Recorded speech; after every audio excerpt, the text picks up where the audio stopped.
गाले प्रभु के गीत, गाले प्रभु के गीत, तेरे दिन बीते जाते हैं। तेरा सोना पड़ा रे संगीत, तेरा सोना पड़ा रे संगीत, तेरे दिन बीते जाते हैं। गाले प्रभु के गीत, गाले प्रभु के गीत, तेरे दिन बीते जाते हैं। कभी है आना, कभी है जाना, कैसा ये जीवन का फेरा। कभी है आना, कभी है जाना, कैसा ये जीवन का फेरा। कभी है मिलना, कभी बिछुड़ना, दुनिया है दो दिन का डेरा। कभी है मिलना, कभी बिछुड़ना, दुनिया है दो दिन का डेरा। ये तो है पुरानी रीत, ये तो है पुरानी रीत। गाले प्रभु के गीत, तेरे दिन बीते जाते हैं। गाले प्रभु के गीत, तेरे दिन बीते जाते हैं। मेरा मेरा क्यों करता पगले, कौन यहाँ पर है तेरा। मेरा मेरा क्यों करता पगले, कौन है यहाँ पर तेरा। जिसके पीछे प्रभु को भुलाया, मोह माया का है डेरा। जिसके पीछे प्रभु को भुलाया, मोह माया का है डेरा। इस जग की झूठी प्रीत, इस जग की झूठी प्रीत, तेरे दिन बीते जाते हैं। गाले प्रभु के गीत, गाले प्रभु के गीत, तेरे दिन बीते जाते हैं। तेरा सोना पड़ा रे संगीत, हो तेरा सोना पड़ा रे संगीत, तेरे दिन बीते जाते हैं। गाले प्रभु के गीत, तेरे दिन बीते जाते हैं। ना कोई संगी, ना कोई साथी, अजब है दुनिया का मेला। परवाधिराज परमेश्वर में सत्य को समझना है। ना कोई संगी, ना कोई साथी, अजब है दुनिया का मेला। आए अकेला, जाए अकेला, दुनिया है झूठा झमेला। नाए अकेला, जाए अकेला, झूठा है सारा झमेला। यहाँ कौन किसी का यहाँ कौन किसी काम में, तेरे दिन बीत जाते हैं। बोलो, यहाँ कौन किसी काम में, तेरे दिन बीत जाते हैं। आ गा ले प्रभु के गीत, आ गा ले प्रभु के गीत। क्यों इस यौवन पे तू इतराए, देख देख मुस्काए। क्यों इस यौवन पे तू इतराए, देख देख मुस्काए। हंसा जो गुलशन में फूल, एक दिन माटी में वो मिल जाए। हंसा जो गुलशन में फूल, एक दिन माटी में वो मिल जाए। तेरी जाए उमरिया बीत, तेरी जाए उमरिया बीत, तेरी जाए उमरिया बीत। तेरे दिन बीत जाते हैं। आ गा ले, हाँ आ गा ले प्रभु के गीत, आ गा ले प्रभु के गीत। तेरे दिन बीत जाते हैं। दुनिया की माया में मन को लगा कर, पगले क्यों जीवन को हारे। दुनिया की माया में मन को लगा कर, पगले क्यों जीवन को हारे। मिला तुझे अनमोल ये हीरा, इसको न यूं ही गवारे। मिला तुझको अनमोल हीरा, इसको न यूं ही गवारे। ले जीवन की बाजी जीत, ले जीवन की बाजी जीत। तेरे दिन बीत जाते हैं। आ गा ले, हो आ गा ले प्रभु के गीत। तेरे दिन बीत जाते हैं। आत्मप्रिय धर्म बंधु, आपके भीतर में विराजमान आपकी पवित्र आत्मा को नमन करती हूँ और इस गीत के साथ अपने भावों को जोड़ने का प्रयास करना। परवाधिराज पर परिशन का 6ठा दिवस हमें दया और करुणा सिखाता है। हमें अपनी आत्मा के समान दूसरे की आत्मा को समझना सिखाता है। ये 6ठा दिन हमें 6 जीवनी काया पे रक्षा करना सिखाता है। हमें समझाता है ये 6ठा दिन कि हे बंधु, इस अपने पराये की भावनाओं से ऊपर उठ जाना, क्योंकि संसार में तेरा अपना कुछ भी नहीं है। आत्मा के करीब आना, जो तू देगा वैसा ही तुझे मिलेगा। इसलिए कहा कि आओ गाओ परमात्मा के गीत गाओ, क्योंकि वो परमात्मा स्वरूप अगर आपकी आत्मा बन गई तो आपको तभी सुकून है। नहीं तो ये दिन बीते जा रहे हैं, ये पल बीते जा रहे हैं। हमारे जीवन का संगीत सुना है। हम अपने जीवन को का फूल खिला करके जाना चाहते हैं या जीवन का फूल मुरझा करके जाना चाहते हैं।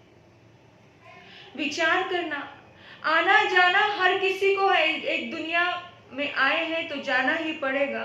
ये जीवन का इस कदर एक फेरा है आए हैं तो जाएंगे, यहाँ किसी ने सदा नहीं रहना। ये बिस्तर एक दिन उठाना पड़ेगा। याद रखना, ये मिलना, ये बिछुड़ना, ये दुनिया की रीत है, इस रीत को समझना पड़ेगा। हम तेरी मेरे की चाहतों में इतने उलझे हैं। ये मेरा, ये तेरा, अरे इस दुनिया में कौन मेरा और कौन तेरा? ना तेरा है ना मेरा है, जब चिड़िया रैन बसेरा, यहाँ किसी का कोई नहीं होता। भगवान कहते हैं कि आज जो तेरा पुत्र है, आज जो तेरा अपना है, तू उसके प्रति प्यार जताता है और दूसरे के प्रति तू परायापन रखता है। हर जन्म हर जीव के 18 रिश्ते रह चुके हैं। शास्त्रकार कहते हैं कि इस दुनिया में जितने भी लोग हैं, तुम 84 लाख जीवायोनि भोग चुके हो और उन सब में हर किसी से किसी न किसी कोई ना कोई रिश्ते से तुम कनेक्ट रहे हो। कभी कोई फूफा रहा, कभी कोई मामा रहा, कभी कोई चाचा रहा, कभी कोई प्रेमिका रही, कभी कोई पत्नी रही, कभी कोई मित्र रहा, कभी कोई दुश्मन रहा। हर किसी से ऐसे सर्कल चलता रहा। इन सर्कल में तुम उलझे रहे और आज कोई पुत्र रूप में मिला तो आपको केवल वही अपना लग रहा है, उसकी सारी गलतियां माफ। लेकिन आज कोई आपके द्वार पर, आपके घर में, आपकी शरण में कोई आया है, वो नौकर है और आपको वो पराया लग रहा है ना? अपने लिए बहुत सोचते हैं। भगवान कहते हैं, भगवान ने कहा इस छठे दिन पर्वाधिराज पर्वपरीशन में कि तुम 6 जीवनिकाय की आराधना करो, तुम 6 जीवनिकाय की रक्षा करो। धर्म रक्षति रक्षितः, तुम धर्म की रक्षा करोगे तो धर्म तुम्हारी रक्षा करेगा। लेकिन हम लोग क्या कर रहे हैं? विचार करना कि क्या हम रक्षा कर पाते हैं? भगवान कहते हैं पेड़ों की रक्षा करो, वृक्षों को लगाओ, रक्षा करो, काटो मत उन्हें।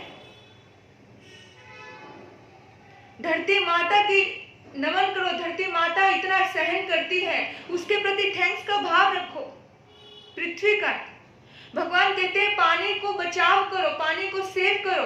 पानी में भी असंख्यात जीव हैं, इतने जीव होने के बावजूद भी हम पानी को व्यर्थ यूज कर रहे हैं, अनावश्यक बहा रहे हैं। भगवान कहते हैं रक्षा करो, सेव करो, इनके गुणों की मांग करो। भगवान कहते हैं देवकाया को धन्यवाद करो, वो आपको भोजन पकाने की सहयोगी है। भगवान कहते हैं वायु काया के प्रति थैंक्स करो, वायु काया नहीं होती तो ऑक्सीजन नहीं मिलती। बिना किसी भेदभाव के वो आपको ऑक्सीजन दे रही है, कोई गरीब हो या अमीर हो। वनस्पति काया के प्रति थैंक्सफुल रहो, आपको फल देते हैं, छाया देते हैं, प्रति पल ही कुछ ना कुछ दे रहे हैं। 6 जीवनिकाय की रक्षा करो। भगवान कहते हैं त्रस्काय में कौन आता है? जितने भी चलते फिरते जीव जंतु हैं, सभी के प्रति करुणा का भाव रखो, सभी के प्रति प्यार का भाव रखो, सभी के प्रति।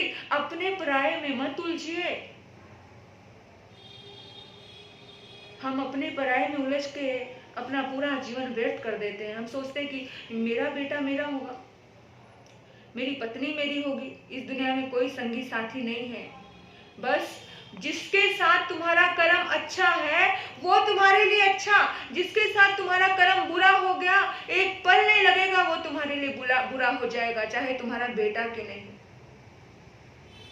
इंसान, माताएं अपनी बेटी के साथ बड़ा अच्छा व्यवहार करेंगी, लेकिन अपनी बहू के साथ एकदम परायापन जैसा व्यवहार करेंगी। बेटी और बहू को एक साथ कुछ काम करना पड़ जाए, एक साथ कुछ दिलाना पड़ जाए, एक साथ अगर वो घर में रहे तो अपने आप आपको समझ आ जाएगा कि आप कितना अपना और पराया करती हो। भगवान कहते हैं कि जब मैंने कहा कि एकेंद्रिय पे रहम करो, मैंने कहा कि बेंद्रिय पे दया करो, मैंने कहा तेंद्रिय पे दया करो, चौरिंद्रिय पंचेंद्रिय पे दया करो, तो क्या मैं ये नहीं कहूंगा कि मनुष्य पे दया करो? जिस मनुष्य में इतनी संवेदनाएं हैं, वो तो रोम रोम से उसको सुख और दुख का एहसास होता है, क्या मैं ये नहीं कहूंगा? भगवान कहते हैं कि आज का इंसान एक चींटी की रक्षा कर लेगा, लेकिन आज का इंसान अपने घर में रहने वाले साथियों की रक्षा करना उसको बड़ा मौत आती है, यानी कि उसके दिल को दुखाने में वो एक नंबर है। आप सोचना, अपने घर में रहे हुए लोगों के दिल को दुखाने में आप एक नंबर हो। कोई तुम्हारा अपना नहीं, कोई तुम्हारा पराया नहीं। बेटी को अपना समझ रहे हो, बहू को पराया समझ रहे हो। क्यों भाई? किस लिए? वो भी किसी की बेटी है। बस मेरी बेटी की सारी बात कौन माने? मेरा जवाई माने, लेकिन मेरा बेटा बहू की बात को नहीं मानना चाहिए। उस बात से आप दुखी हो जाते हो, इतना अपना और पराया क्यों?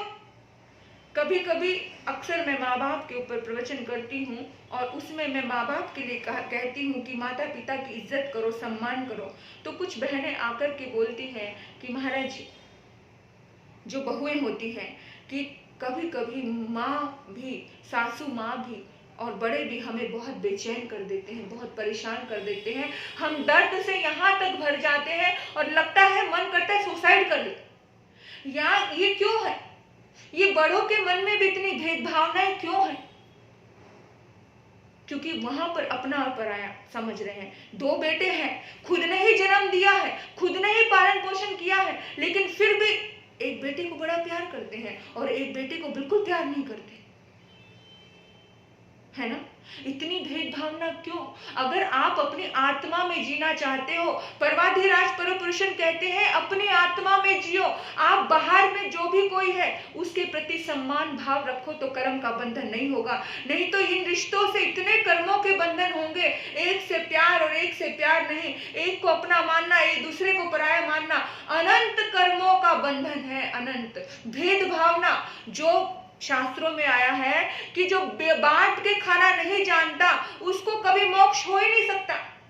और कुछ माता पिता तो अपने बच्चों के लिए भी भेदभावना कर देते हैं। ये एक इंद्रिय बेंद्रिय तेंद्रिय चौरिंद्रिय तो उनके दिमाग में आता ही नहीं, यानी कि एक को सब कुछ दे देंगे और एक को कुछ नहीं देंगे। अपने ही घर से देखना कि आप कहीं धर्म की रक्षा कर रहे हो क्या?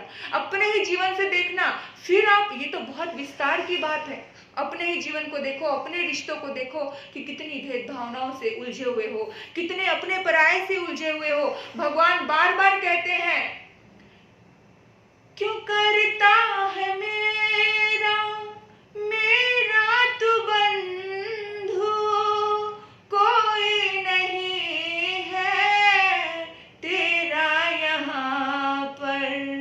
क्यों करता है तेरा मेरा मेरा मेरा? जो तेरा है आज वो कल किसी और का हो जाएगा। जिस बेटे को आज तू प्यार करता है ना, वो बेटा आपकी, उसकी बहू, उसकी पत्नी आते हुए वो उसका हो जाएगा। और बेटा बहू की अमानत है, इस चीज को स्वीकार करो, मत उलझे रहो उन चीजों में, उन रिश्तों में। बेटी जवाई की अमानत है, उस चीज को स्वीकार करो कि तुम्हारी जिंदगी मौत की अमानत है, तुम्हारा खुद का कुछ भी नहीं। निर्लिप्त होना सिखा रहा है ये परवाधिराज परमपुरुषन। सिर्फ तुम्हारा एक ही दायित्व है, वो दायित्व है कि रक्षा करना, प्रत्येक प्राणी की रक्षा करना। शुरुआत अपनी आत्मा से करना। हे प्रभु, सभी को सुधारना, लेकिन उसकी शुरुआत किससे करना? मेरे से करना। हम इतनी भेदभावनाओं में अटके रहते हैं। हम अपनी धन दौलत पर, अपनी शानो शौकत पर इतराते हैं, अपने यौवन पर इतराते हैं, लेकिन जो फूल खिला है वो एक दिन तो मिट्टी में मिलेगा, वो एक दिन तो मुरझाएगा। भगवान कहते हैं समता में रहना सीखो, रक्षा करना सीखो, अपनी आत्मा की भी और दूसरे की भी। दूसरे को भी आपकी वजह से पीड़ा ना हो और अपनी आत्मा के प्रति भी, आप स्वयं के प्रति भी हिंसा नहीं करो। दुनिया की माया में मन नहीं, मत लगाना। ये मायावी दुनिया, ये कब आपको ठग लेगी आपको ही नहीं पता। जिस पे तुम भरोसा करते हो वही कब आपको सगा जब दगा देता है तो बहुत पीड़ा होती है। और इतिहास भरा पड़ा है, किस पर घमंड किया, हाँ, किस पर घमंड करते हो? विचार करना, घमंड करने वाले किस पे घमंड करते हो? अंतिम समय में कितनी बुजुर्ग माता पिता को देखा कि अकेले पड़े रहते हैं। क्यों? क्योंकि वो रक्षा करना नहीं जाने, वो इक्वल होना नहीं जाने, वो संभाव की साधना नहीं करना जाने, अकेले अलग थलग पड़े रहते हैं, कोई उन्हें पूछने वाला नहीं होता। मेरे बंधुओं, एक उदाहरण दे रही हूं मैं आपको। एक मालिक बहुत बड़े होटल का एंट्री की। उस मालिक ने एक किशोर बच्चा, जिसका कोई नहीं था, अभी अभी थोड़ा सा बड़ा हुआ था वो बच्चा काम करता था उस होटल में, और वो साफ सफाई करते करते उसके हाथ से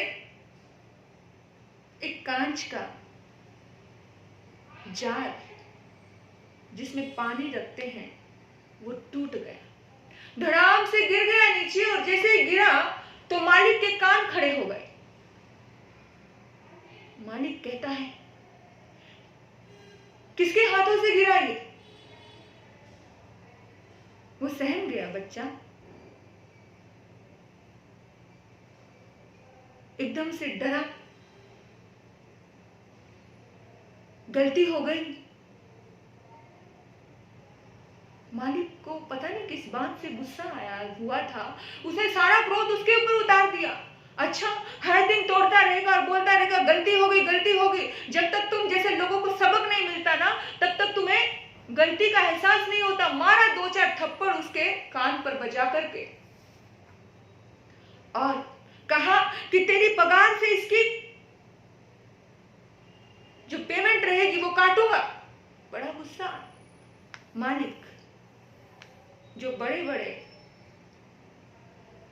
जगहों पर जाकर, धर्म स्थानकों पर जाकर झंडे लहराता है अहिंसा परमो धर्म के, वो मालिक बड़े बड़े स्थानों पर जाकर के लाखों का दान दे देता है। वो मालिक अपने सहयोगी साथियों के साथ ऐसा बर्ताव करता है। जब वो लाल पीला हो चुका था और बहुत सारा अन्न शंख बक रहा था कि हराम का खाते हो, ये करते हो, वो करते हो, ऐसे हो, वैसे हो, बहुत कुछ सुना दिया। वो बच्चा कुछ बोलने ही वाला था, लेकिन वो बोल भी नहीं पाया। गम का घूंट पीकर के वो रह गया। इतने में उसका खुद का बच्चा, जो उसी बच्चे के सेम एज का था, भागता हुआ आ रहा था, और जब उसने देखा कि पिताजी तमतमाए हुए हैं, वो दोबारा उल्टे पैर लौटने लगा, और जैसे ही लौट रहा था तो एकदम से बहुत बड़ी अलमारी जिसमें कांच की बहुत सारी प्लेटें थी, बर्तन थे, वो उसकी ठोकर से, धक्का लगने से, क्योंकि वो पीछे पिता को देखते देखते दौड़ने लगा, और एकदम से उसका पूरा बैलेंस खराब हो गया और उस अलमारी पे वो गिरा। अलमारी उसके ऊपर गिरने को हुई और उसने साइड की और सारे के सारे बर्तन टूट गए। और एकदम से मालिक ने देखा कि बेटा गिर गया है और फटाफट उस बच्चे को उठाने के लिए दौड़ा। बच्चे को उठाने के लिए दौड़ता है, बोलता है बेटा बेटा तुझे चोट तो नहीं लगी? कोई बात नहीं, ये तो कांच की है, तो फिर आ जाएंगी, और ये बनी ही टूटने के लिए है, टूटने के लिए ही तो बनी है, कांच है, टूटेगा ही ना, कोई नहीं चिंता मत कर। पिताजी टूट गए। अरे कोई बात नहीं, तो ठीक है ना, हॉस्पिटल की जरूरत तो नहीं, तकलीफ तो नहीं, देख तुझे कहीं थोड़ा बहुत खून भी आ गया है, थोड़ा सा कांच लग गया है। बोला नहीं नहीं पापा मैं ठीक हूँ। उनकी आपस की जो वार्तालाप थी, उस पिता ने उस बच्चे को गले लगा लिया, और उस बच्चे के मन में एक पीड़ा हुई, एक दया, एक करुणा, एक आंखों से आंसू आने लगे कि भगवान क्यों ऐसा हुआ। उसको वो गाल पर लगे हुए थप्पड़ अब ज्यादा दर्द देने लगे। जब उस मालिक के मन में इतना भेदभाव देखा, मेरे बंधु ऐसे किसी की रक्षा नहीं कर पाते। ऐसे लोग किसी के प्रति दया नहीं कर पाते। ऐसे लोग किसी की सुरक्षा नहीं कर पाते। अगर आपका दिल उस मालिक जैसा है कि किसी अपने से गलती हो जाए तो कोई बात नहीं, पर दूसरे से गलती हो जाए तो बहुत बड़ा इशू कर दिया, यानी कि हम करें तो सही, दूसरा करे तो गलत। ये इंसान ऐसे हैं। अगर इतनी भी दया और करुणा इंसान में नहीं आई तो इंसान कहलाने के लायक नहीं है। वो क्या मनाएगा परवाधिराज पर परिशन, उसके भीतर तो इंसानियत भी नहीं है। इंसानियत से ऊपर उठ के अपनी आत्मा के साथ जीने वाला ही परवाधिराज पर परिशन मना सकता है। कहते हैं मत सता गरीब को, गरीब रो देगा। मत सता गरीब को, गरीब रो देगा। अगर उसका मालिक सुन लेगा तो तुझे जड़मूल से खो देगा। अगर उसका मालिक सुन लेगा तो तुझे जड़मूल से खो देगा। वो बच्चा आंखों में आंसू भर के, गम का घूंट पी करके वो देखता ही रह गया कि मालिक ने एक छोटा सा गिलास जड़ टूटने से मुझे थप्पड़ मारे और ये पूरी की पूरी अलमारी गिर गई, उसे गले लगाया जा रहा है। इतना भेदभाव ना। आप देखना कि कहीं आपके भीतर में ऐसा भेदभाव ना तो नहीं है कि अपना बेटा चोरी कर ले तो कोई बात नहीं, देवरानी को भी पता नहीं चल जाए, लेकिन आपके घर का नौकर जरूरत पड़ने पर उसने कुछ चोरी से खा भी लिया मजबूरी में, क्योंकि आप उसका ध्यान नहीं रख रहे हो तो आप उसे काम से तो निकालते ही निकालते हो, लेकिन आप कहते हो जहां वो काम पे लगा है वहां पर भी उसकी बेइज्जती कर देते हो। अरे अरे ये तो चोर है, चोर, इससे बच कर रहना। क्या ये दया है आपके भीतर में? क्या ये करुणा है? क्या ये शांति और क्या ये मानवता का बीज है? मैं कहूंगी मेरे बंधुओं, माला कम गिन लेना, नवकार मंत्र कम गिन लेना, चलेगा। कोई जाप, ये फालतू की चीजें, मैं फालतू ही कहूंगी कि भीतर में अगर दया ही नहीं है, भीतर में इंसानियत ही नहीं है, भीतर में इंसान को समझने की जज्बा ही नहीं है, तो अगर ये कर रहे हो तो बेकार है। घर की माँ भूखी हो और बाहर लंगर लगाए जाए तो बेकार है। वो बाहर की माँ, मंदिरों की माँ, आप खुश नहीं होने वाले, बेकार है। मैं कहूंगी कि घर का बेटा दुखी हो और बाहर जाकर के घर का भाई दुखी हो, खुद का सगा भाई दुखी हो, और बाहर जाकर के आप बाहर में लाखों का दान दो तो बेकार है, बेकार है। 6 जीवनी काय की रक्षा करी कीजिए। 6 जीवनी काय में चलते फिरते जीव जंतु इंसान भी आ गए, पंचेंद्रिय जीव में इंसान भी आ जाता है, मनुष्य भी आ जाता है। कि तुम सोचो कि उनकी तो रक्षा करे और मनुष्य की जीते जागते की जो सबसे ज्यादा महसूस करता है उनकी बेकदरी करे। नहीं नहाओगे, नहीं खाओगे, 8-8 दिन तक भूखे रह लोगे। भूखा रह लेना बड़ा आसान है, लेकिन अपने नजरों को इक्वल रखना, भेद भावनाओं की श्रेणी से अलग रखना, अपनी आत्मा को दूसरे की आत्मा समझ कर रहना बड़ी बात है, बहुत बड़ी बात।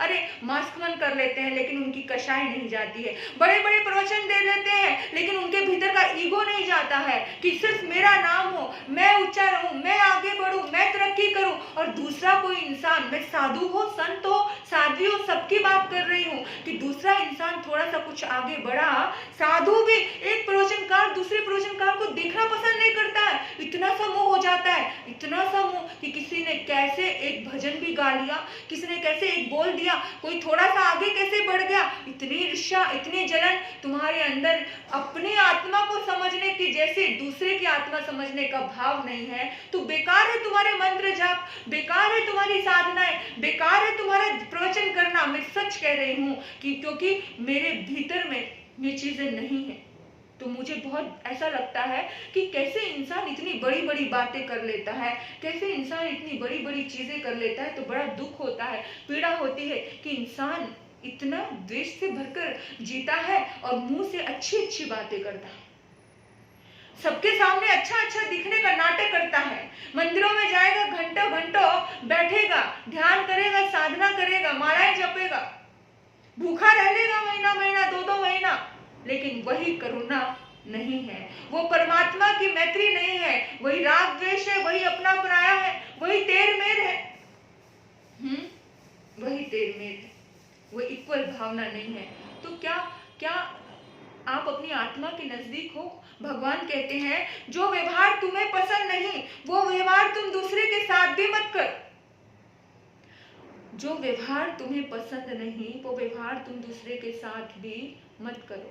तुम अगर अपने लिए सुख चाहते हो तो दूसरे के लिए भी सुख चाहो, अपनों के लिए सुख चाहते हो तो दूसरे के लिए भी चाहो। अपनों के लिए तो बहुत एफर्ट करते हो लेकिन दूसरे के लिए कोई मेहनत नहीं होती, दूसरे के लिए कभी नहीं सोचा जाता कि वो भी इंसान है। हम इंसानियत का धर्म अदा भी नहीं कर पाते मेरे बंधुओं। सोचना, विचार करना, फिर कैसे हम किसी की रक्षा कर पाएंगे? कैसे? परमात्मा कहते हैं कि 6 जीवनी काय की रक्षा करो, और जो व्यक्ति रक्षा करना जानता है वही व्यक्ति मानव से महामानव बन जाता है। एक हाथी के भाव में रक्षा की, खरगोश की रक्षा की। हमें लगता है कि खरगोश की, हम सोचते हैं दूसरे की रक्षा कर रहे हैं, लेकिन नहीं, अभी तो अपने ही रक्षा कर पाते हैं। क्यों? क्योंकि वो खरगोश की जब रक्षा करता है उसे सद्भाग्य मिल जाता है, क्योंकि वो एक राजा का पुत्र जन्मता है, मेघ कुमार, फिर वो एक महावीर के शिष्य बनते हैं, तीर्थंकर का शिष्य बनने का सौभाग्य उसे मिल जाता है। मैं बार बार कहती हूँ कि हमें हमारे भीतर में मानवता का दीपक जलाना है, इंसानियत का दीपक जलाना है। उसके बाद ही तुम्हारी धर्म की यात्रा शुरू होगी। धर्म की यात्रा मुपट्टी लगाने से शुरू नहीं होती है, धर्म की यात्रा माला जपने से शुरू नहीं होती है, धर्म की यात्रा आंखें बंद करके बैठ जाने से शुरू नहीं होती है, धर्म की यात्रा भूखे रहने से शुरू नहीं होती है। सबसे पहले इंसानियत का धर्म अदा करने से धर्म की यात्रा शुरू होती है। महावीर का जीवन गाथा हम पढ़ रहे हैं। महावीर कैसी उच्चकोटि की आत्मा थी, महावीर कैसे महावीर बने। महावीर के भीतर में केवल एक ही भाव जागता था और जन्मों जन्मों तक ये भाव उनका जिंदा रहा और वो करते रहे उसके लिए पुरुषार्थ कि मेरे निमित्त से ऐसा कुछ हो जाए कि सबके दुख दर्दों को मैं दूर कर जाऊं, मैं किसी के दुख का कारण भी ना बनूं, मैं किसी के सुख का कारण बनूं, मैं किसी के सुख का निमित्त का कारण बनूं। महावीर केवल यही सोचते, मेरी वजह से किसी को सुख मिल जाए, मेरी वजह से सारी सृष्टि को सुख मिल जाए, मेरी वजह से सबको शांति मिल जाए, यही भावना हर पल रही।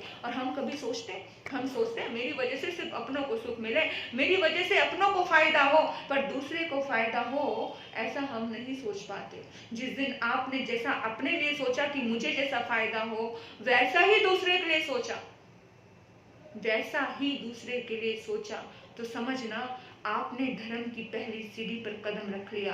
यही धर्म की शुरुआत है, यही धर्म की यात्रा है। मैं कहूंगी कि पहले सिर्फ इंसान बनो। इंसानियत खाली बाहर के शरीर का धारण करने मात्र से इंसान नहीं बनता है। ये कपड़े पहन लेने से व्यक्ति साधु नहीं बन जाता, ये मुख वस्त्रिका, ये तो बाहर की चीजें। भीतर में कैसे हो तुम, उसके ऊपर बात कर लेना, उसके ऊपर गौर कर लेना कि क्या ये अनमोल जन्म, ये अनमोल हीरा, ये लुटा तो नहीं रहे हो, ये व्यर्थ में गवा तो नहीं रहे हो। इन 6 जीव निकाय की ओर ध्यान देना। प्राणी मात्र, पूरा का पूरा प्रतिक्रमण 6 जीव निकाय में आ जाता है। प्राणी मात्र की रक्षा करने का भाव रखना, बार बार इस बात का ध्यान रखना कि क्या मेरे निमित्त से किसी की रक्षा हो रही है या किसी को तकलीफ हो रही है, किसी को दुख हो रहा है। ऐसी भेद भावनाएं अगर आपके जीवन में आ जाए तो बेकार है आपका जीवन, जैसे उस मालिक का जीवन। आप देखिए, आप देखेंगे, कितनी बार देखेंगे कि बेचारा साथ में रहने वाला, पड़ोस में रहने वाला भाई दुखी है, लेकिन बाहर जाकर के बोलियां लगाई जाती हैं, दान चढ़ाए जाते हैं। आप सोचना, घर की बहन, जो भाई की जो बेटी है, वो पड़ोसी की बेटी, वो जवान बेटी, वो बिना शादी के बैठी है घर पे क्योंकि उनके पास पैसा नहीं है। हाँ, और हम बाहर जाकर के बड़ी बड़ी बातें करते हैं। जख्मी पड़ा है राह में, देख के जो तू चल दिया। जख्मी पड़ा है राह में, देख के जो तू चल दिया। ठेका हिंसा धर्म का तूने लिया तो क्या लिया। भूखा पड़ोसी मर रहा, भाई दुखी तेरा हो रहा।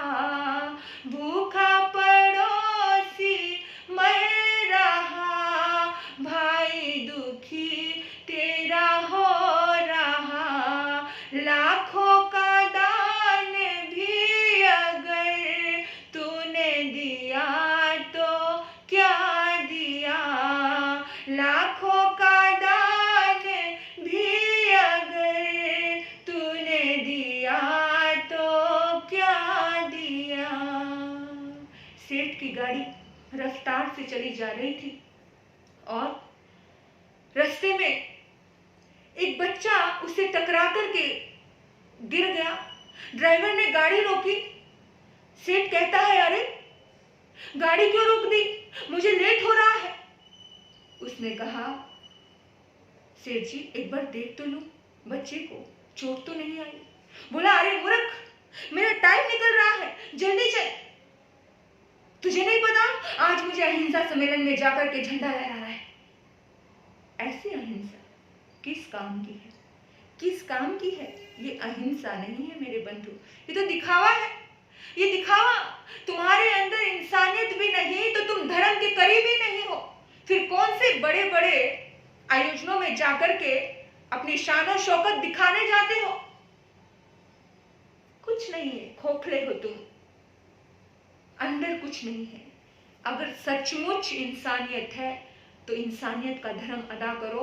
इस हाथ से दो तो दूसरे हाथ को पता भी ना चले, इस हाथ से हेल्प करो दूसरे को पता नहीं चले। आज तो इतना सा करते हो तो गा गा के थकते, और कुछ लोग तो ऐसे हैं ना करते हैं ना करने देते हैं, और जो करता है और जो कर नहीं रहा उसका अपने आप ही पेट दुखता है। कहते हैं ना, दाता दान करे भंडारी का पेट फटे, ऐसी हालत हो गई है, अंतराय। और फिर कहते हैं आकर के, महाराज जी मेरे काम में बहुत बाधा आती है, मेरा बनते काम रुक रहे हैं। अरे तुमने दुनिया के बनते हुए काम बिगाड़े हैं, तुमने बीच बीच में एक लाइन मारी है, एक पिन चुभाई है कि उसका काम ना बने, तो तुम्हारा काम क्या बनेगा? नहीं बनेगा।